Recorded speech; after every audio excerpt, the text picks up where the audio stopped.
Hey. Hey there. Hi there. Ho there. Hey, hey, hey. That's right. It's another Friday night. 11:30. You know what's coming up on my 1 year show anniversary? A year. Can you imagine? I think the 27th of June will be my 1 year anniversary. So that promises to be a fun-filled and wacky time. I want to send my greetings out to everyone, almost everyone. Squisha, everyone else. Hey. And for people who don't know me, hey to you too. I guess I gotta start out with the surprise, well, surprise, with the surprise HBO hit of the week. Multiplicity. Have you seen it? I didn't go to the movies to see it. Are you kidding me? With a title like Multiplicity? Ew. Who would want to see that? Well, stinky, stinky, stinky. But if you catch after the first 40 minutes, it's really funny. It's really funny. It's Michael Keaton, and they clone him. But instead of did you see Mrs. Doubtfire? Was that the worst movie? Were you just so annoyed with Robin Williams like I was? You know what? It's ridiculous. It's like, because a guy is really funny in one movie or in one medium, you know, he's a good stand-up comedian. It doesn't mean that he's a really great actor. He's not. I've seen so many things, except for Dead Poets Society, where he's not being funny. And he was good in that, but it was just like the role was really good. Mrs. Doubtfire was such hooey. It was like got a weird feeling in my stomach just watching it, because the plot was so weak and lame. When he's like dressed as a woman and having dinner, and then he has to dress back as a guy and go back and forth at the restaurant. That is Three's Company kind of thing. You know what I mean? That's bad 70s sitcom stuff. I don't want to see that in the 90s in a movie that I'm being asked to pay $8.50 for. I don't want to see that. That's ridiculous. That's a waste of my money. And I'm insulted that that Robin Williams would be in a movie that was just so ridiculously bad. I'm insulted that people would try to pass that off as funny. So, with this in mind, when Multiplicity came out, I was just like, no, please. If Robin Williams has the nerve, has the balls to try and, you know, basically steal cash from me, Michael Keaton is, you know what I mean? His movies are pretty bad sometimes. Really bad sometimes. Like, he was in that movie with, what was he? He was in another bad movie. He's in a few bad movies. I mean, he's not really, his career isn't, like, awesome or anything. So, I just figured that this movie would be really bad. But it wasn't. It wasn't bad at all. It was actually kind of cute. He had all these clones of him, and they were like, they had little different personality quirks, and the one clone was like a gay clone.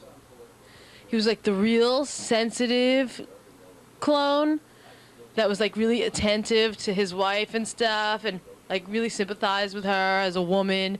To me, that made the whole thing. That because he played it really well. You really thought he was like an effeminate clone. It was really, so, you know, don't run out and rent it, please. But if you happen to have HBO, tune in 40 minutes after it started. Really, the plot is obvious. You're not gonna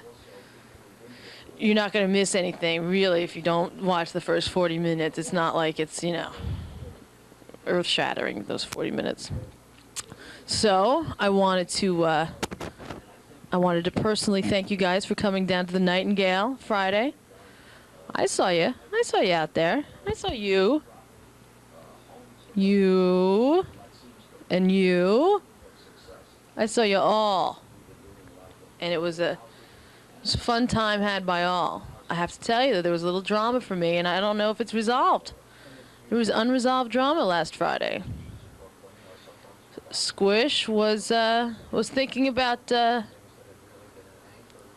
Squish was thinking about leaving the nest, quite frankly.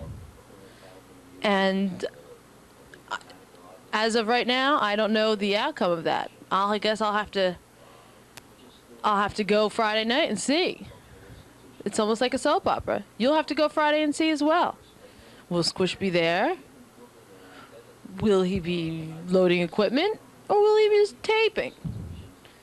I have to say that a lot of the whole Friday night experience is seeing Squish up there, sweating it out. So I hope he stays on in that capacity as the sweater outer. So, there's some things to talk about. Marv Albert, what do you think? Do you think that this woman is just completely psycho and just making stories up? Hey, that could be. But you know what? It's just like, oh yeah, okay, she threatened to commit suicide. She's wacky, and all these people are coming out of her past to say, oh, whatever her name is wacky, and, you know, so she, you know, Marv Albert could be innocent. Well, you know what? Quite frankly, how wacky can she be? I mean, she has to be, she's wacky enough where she does have, like, 15 sets of bite marks on her back. Would a normal girl allow somebody to bite them on the back 15 times, enough where it leaves marks like that? No. So she would, you know, so she's wacky, yeah, but wouldn't she kind of have to be? Really?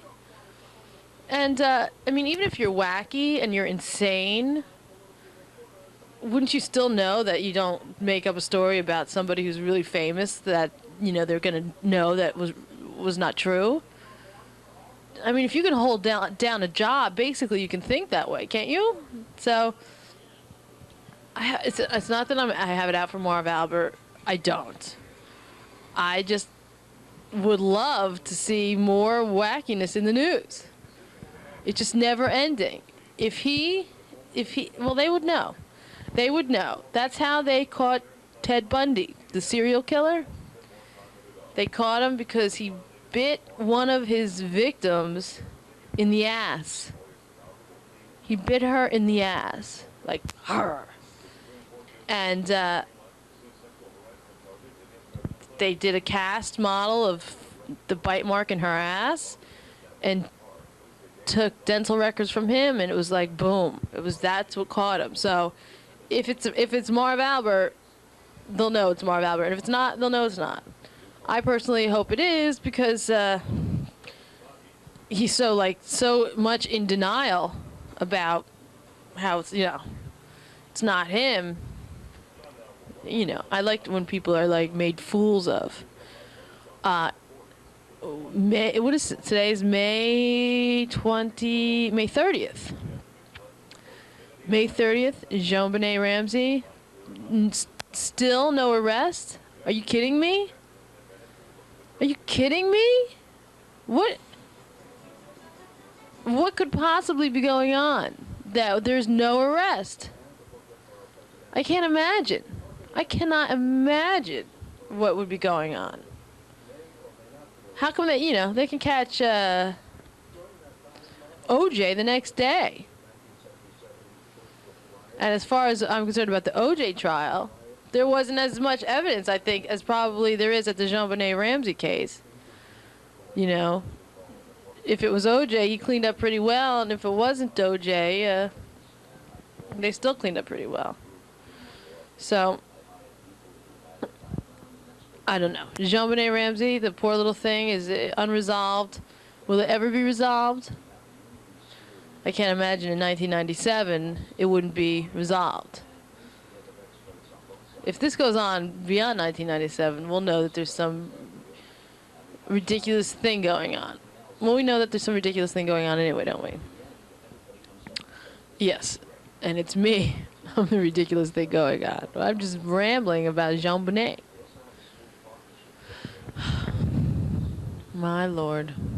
My Lord. Multiplicity. It's not as bad as you might think. Kathie Lee, Frank Gifford. What? What exactly is going on with Kathie Lee and Frank Gifford? She's like another person. She goes on TV. Oh, me and her and her. They're both supposed to be born again Christians. Her and Frank supposed to be all Christian like and you know all lovey-dovey, pie-eyed Christian. You know the type I'm talking about. They're like, that's the way they are. Or that's the way he said he was. But quite frankly, there was some. He was dating this woman for like 4 years. 4 years he was dating this woman. It wasn't like, yeah, the Globe set me up with this woman and, it was a one-night thing and she got me really drugged up. It's like, well, I've been dating this woman for 4 years. You know what I mean? And pictures, and apparently they have video. I don't know. It seems ridiculous to me. She is on another planet. She has no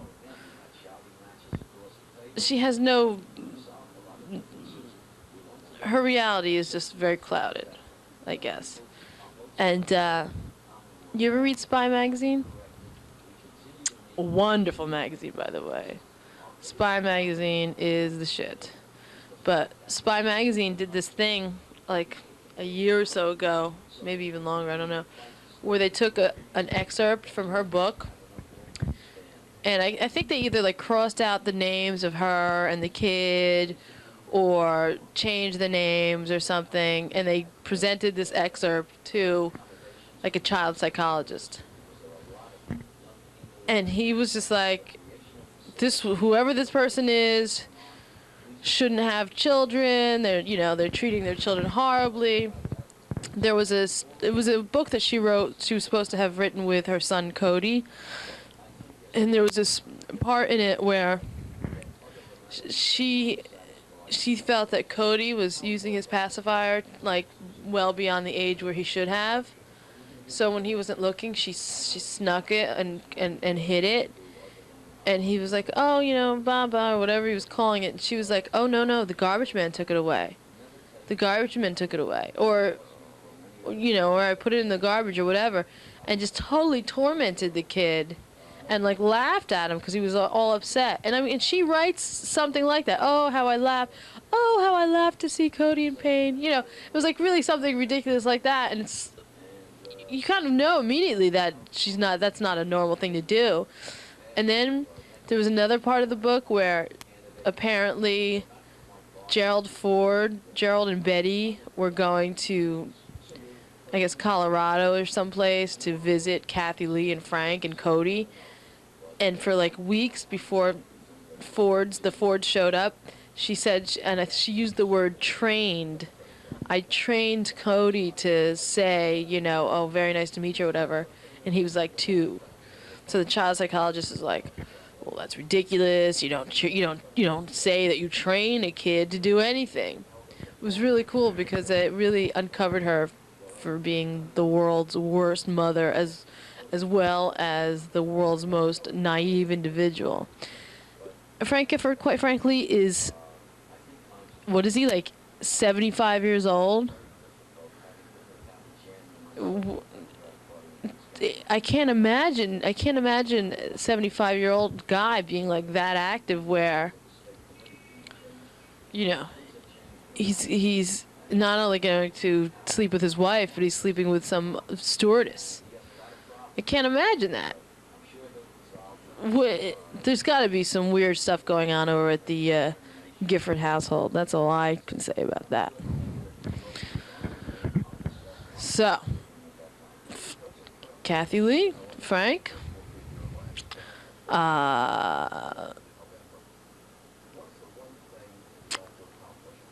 Did I tell you the one about? You know what the problem is? The problem is that I have to go to the doctor tomorrow, so I'm kind of preoccupied thinking about going to the doctor. I haven't been to the doctor since I was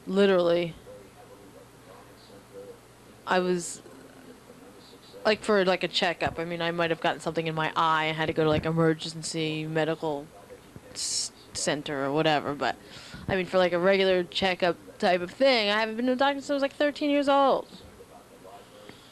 So it's just like, I'm kind of thinking, ooh, what am I going to do? What if since I didn't go for that long, I find out my leg is, 3 days short of rotting off or something. What if something happens like that? I doubt it, but it's definitely a possibility. Definitely a possibility. Alrighty. So, let's talk about...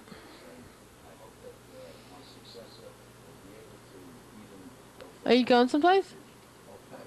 What? Are you going somewhere? Oh, you are? Yeah? You want to come say hi? Come on, now that everybody knows it's you. Come on. You make me feel like I'm, like you're not really there. I could be making it up. Come here, give me a big kiss on TV. There he is. Oh, there's that noggin. Yeah. Wait. He's walking in.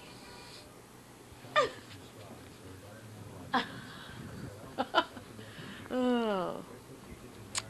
Well, they all did. Good. Mikey Dave just came in from walking the dogs. He did me a solid and walked all 3 of the dogs for me, so I could put together this masterpiece that you've been watching so far for 18 minutes or so. It's no masterpiece, but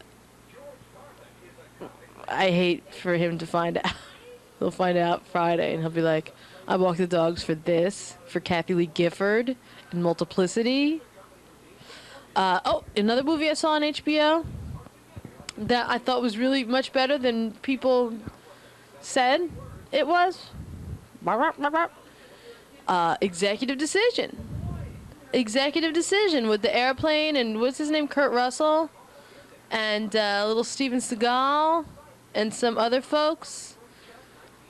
I have to come right out and say kept me entertained. It wasn't edge of the seat entertainment. I wasn't, anxiety ridden, but it kept me interested. It seemed like it was a little on the long tip, but it definitely kept me interested. And so I would have to say from 1 to 5 stars. No, I can't do stars. Stars is too obvious. I'm gonna have to do stars. Or on a scale from 1 to 5. I give Multiplicity and Executive Decision 3 stars. What happened? Oh. They each got 3 stars. It's good to have HBO because it's good to have all those movie channels. If you watch them. If you don't watch them, then it might be too expensive or not worth the cash or whatever. But sometimes you just get so sick of the network bullshit and commercials and whatever. It's just like, sometimes I sit and I think I'd rather watch a shitty-ass movie on Cinemax that's, like, really horrible than watch, like, the Jeff Foxworthy show. Ugh. Have you seen that show?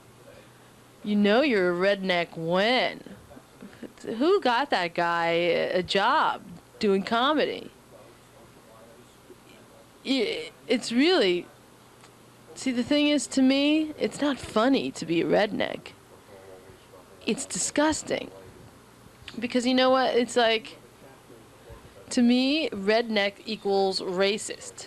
So it's like, I'm going to watch a show with Jeff Foxworthy, who admits he's a redneck. Yeah, that's his shtick. But you know what? Quite frankly, you can't have your shtick be a redneck and not. It means that you're a cross burning, white sheeted rat bastard for the most part. If you're claiming, you're a southerner when you know you're a redneck when you know you're a redneck when you wear sheets. Hey, I'm sorry. Not all of my shows are going to be golden. Not even a small percentage of them will be golden. But I can assure you, this one is going to stay the same. The same ungolden path that I've taken in this show, it's going to continue for at least another 6 minutes. But knowing that I have 6 minutes,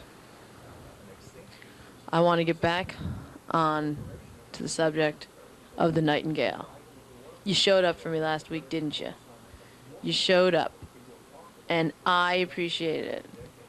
And if you showed up, you saw the Al Capone shoes, didn't you?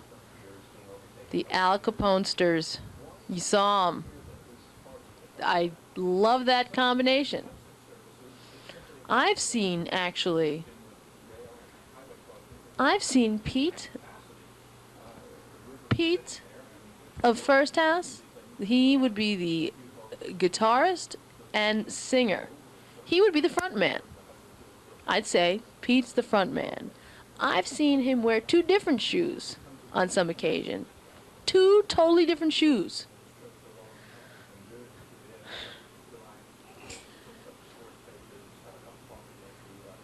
I've seen him wear 2 different shoes and pull it off nicely. Just really nicely.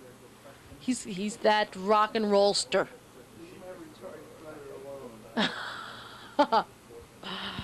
I've seen Dave Schlossberg wear his hair like Gene Simmons. I'm seeing it right now, as a matter of fact. But you're not. But if you come down tonight, you will. I guarantee you that wacky Dave the Animal Schlossberg will be sporting the Gene Simmons ponytail for at least part of the night. But you're going to miss it if you don't come down. Do you see that I have a fisheye lens on? That's why my face is not really shaped like that. See, and the further away I get, the closer to normal I appear.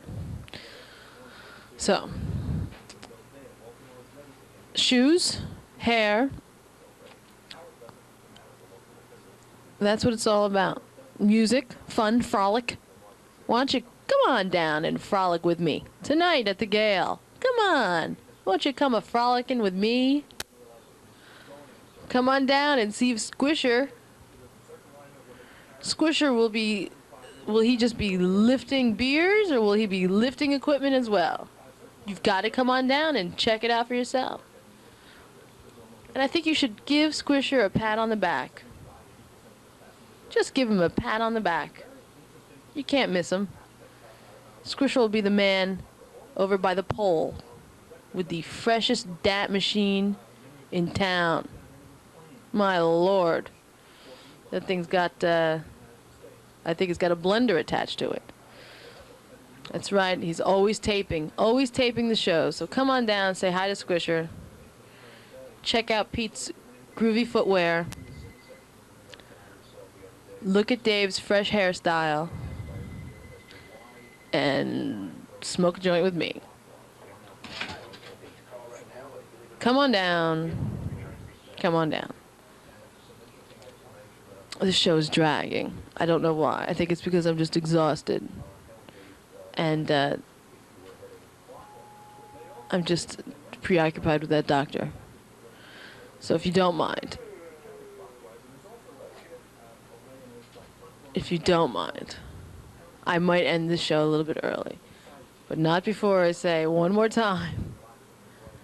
Come on down to the Gale. Look it. It's like 5 minutes to midnight. 5 minutes to midnight. You've already showered. You showered this morning before you went to work, didn't you? You should have. You filthy, stinky bastard. You should have showered. Come on down to the Gale. And you know what? You can yell things out. You know what I used to do? Before this is long ago in my first house viewing history, I used to, as a joke that no one else really got except for Squisha, I would yell out names of Kiss tunes to see if, you know how people yell out tunes of the bands or whatever. Well, I didn't really know any First House songs in the very beginning. I didn't know the name, so I would just yell out, Strutter! Nothing to lose! And there would be an occasional Kiss fan that would look at me and just laugh and think that that was really funny. But I'd say out of like 250 people that they might squeeze in there, I'd say that about 3 of them would understand the Kiss. Are you down with Kiss? I love Kiss. I can talk to you about Kiss all night. Come down to the Gale. Come on. Put your sneaks on. Put your sneaks on. Head on down to 13th Street and 2nd Avenue. That would be the northwest corner of 13th Street and 2nd Avenue. Come on down. Smoke a little pot. We'll talk about Kiss. We'll remember the old times with Kiss. Remember? Remember when Kiss was the shit? And we'll see what Pete's wearing on his feet. I promise a good time will be had by everyone who attends. People come away from these shows and say, "Oh my God, thanks for turning me on to this band. They're amazing." You will too. I'm telling you. You'll love it. Come on down. Honey, what?